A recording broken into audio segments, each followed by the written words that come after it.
I try really hard not to get too political on this channel, but this episode's going to make things really difficult.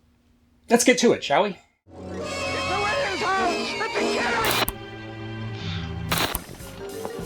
Hit me. The Outer Limits.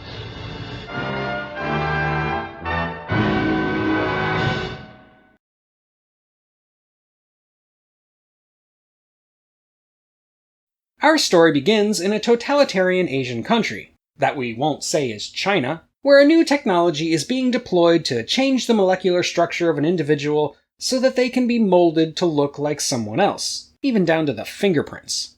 Back in America, the soon-to-be president-elect, William Lyons Selby, turns in for the night for what will be the last time, as a perfect lookalike breaks into his room and murders him, taking his place.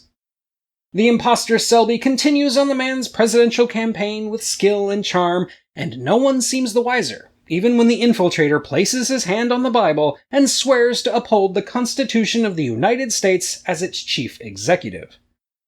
However, his vice president, Ted Pearson, suspects something is wrong when, almost immediately upon taking office, President Selby reverses course on foreign policy, doing a complete 180 on his campaign promises, which Pearson, for some reason, thinks is unusual. The president's daughter also suspects something, not out of any one thing like his sudden distaste for Sabayon, but out of a litany of small things that add up to the perplexing conclusion that her father is not her father. However, with no proof to go on, they continue as normal, while the imposter president plots with the leader of the foreign Asian nation to weaken America's position and install more imposters in all levels of government, in academia, and in the National Press Corps. I mean, come on, how can I not say something here? Just... It isn't until an attempt to replace the vice president goes wrong that the conspiracy is finally revealed. The imposter president is arrested, and the new president comes to power with a promise to not start a war over this dastardly act of aggression. This is another banger of an episode, if I'm honest, a kind of mix between Invasion of the Body Snatchers and The Manchurian Candidate. I kind of wish it went even further, and I was surprised when it didn't end on a twist reveal of the vice president actually being replaced.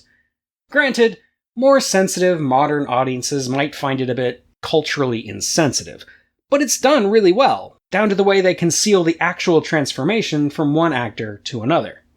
Face off. Face off.